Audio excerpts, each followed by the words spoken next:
আসসালামু আলাইকুম রহমতুল্লাহ।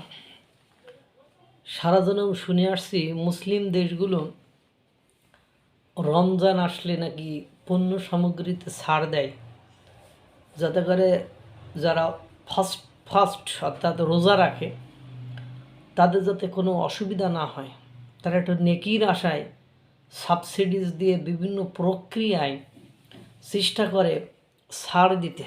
এমনও আমরা দেখেছি যে অনেক অমুসলিমদের মুখ থেকেও শুনেছি যারা রমজান মাসে আপনার চেষ্টা করে যে মুসলমানদেরকে ইফতারের পণ্য ছাড় দিয়ে তারাও যদি কিছু নেকি টেকি বা পুণ্য টন্য পেয়ে তাদের স্বর্গে যেতে পারে, এরকমও আমরা দেখেছি। কিন্তু একটা দেশ কত বড় হতভাগ্য এবং কত বড় বিপদগ্রস্ত হলে মুসলিম দেশ, স্বীকৃত মুসলিম দেশ, সেই মুসলিম দেশগুলো তাদের দেশের জনগণকে চরম বিপদের মধ্যে ফেলতে পারে। সেই পাকিস্তানের কথাই আপনাদেরকে বলছি। তাদের রমজান উপলক্ষে দোকানপাটে উপচে পড়া ভিড়, কিন্তু জনগণ তাদের নিত্য প্রয়োজনীয় দ্রব্য সামগ্রী কিনতে পারছে না। সেখানে ইফতারের রাজকীয়তা, তিন বেলা তিন মুঠো ভাত খাবে সেই সক্ষমতায় তারা অনেকাংশে হারিয়ে ফেলেছে।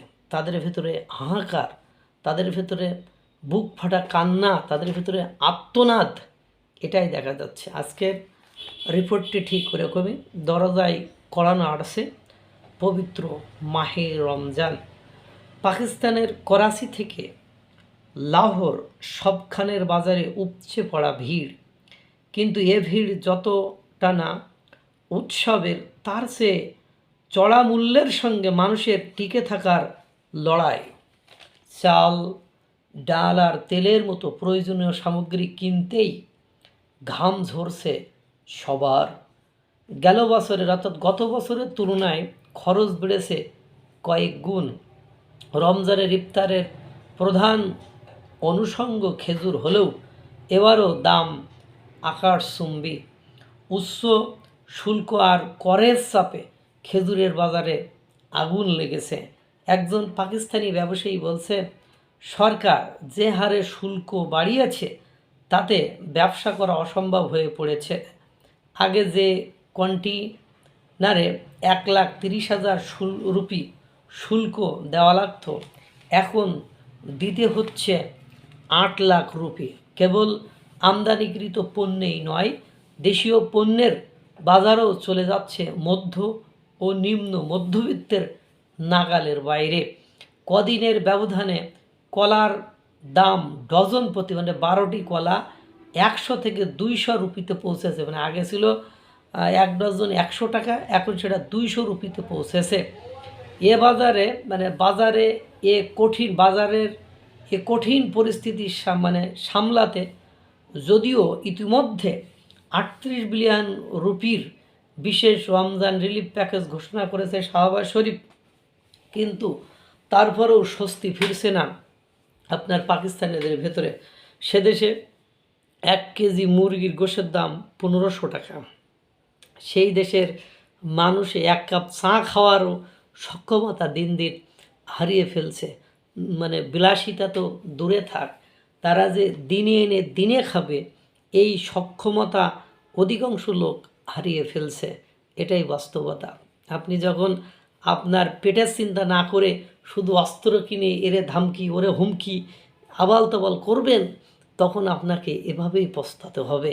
সেই পস্তানোটা তাদের এখন শুরু হয়েছে। জনগণের মধ্যে হাহাকার, জনগণের মধ্যে ক্ষোভ, হতাশা এত পরিমাণ বেড়ে গিয়েছে সেটা বলার অপেক্ষা রাখে না। কিন্তু হাই কপাল যে খারাপ, কারণ সেদেশের শাসক এখন পুরোদস্তুর, একদম স্বৈরাচার।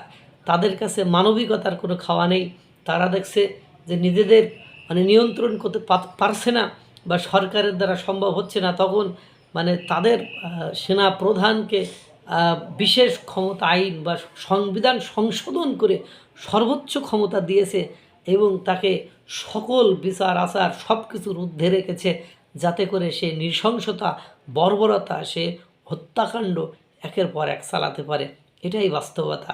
এখানেই ভারতের সাথে পাকিস্তানের পার্থক্য, যেখানে ভারতে মূল্যস্ফীতি কম, দ্রব্য মূল্য নাগালের ভিতরে, আমাদের দেশের পেঁয়াজের মূল্য যখন হয় 150 টাকা, অর্থাৎ বাংলাদেশে পেঁয়াজের মূল্য হয় যখন 150 টাকা, তখন ভারতের পেঁয়াজের মূল্য হয় 25 টাকা। এটাই বাস্তবতা। এখানেই সুখ, এখানেই জনগণ এত কিছুর পরেও ভারত সরকারের বিরুদ্ধে মাঠে নামে না, কিন্তু পাকিস্তানে সুযোগ পাইলেই জনগণ সরকারের বিরুদ্ধে নামে। কিন্তু ওই যে আসিম মনিরের এমন ক্ষমতা দেওয়া হয়েছে সংবিধান পরিবর্তন করে, তার কাছে জীবনের কোনো মূল্য নেই, তার কাছে যে কোনো পলিসিতে ক্ষমতা ধরে রাখতে হবে এই মূল্য।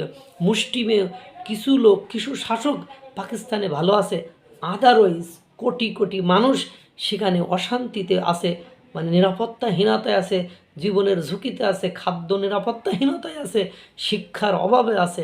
এটাই হলো বাস্তব চিত্র। আল্লাহ তাআলা সকলকে ভালো রাখুক, সুস্থ রাখুক। আসসালামু আলাইকুম রহমতুল্লাহ।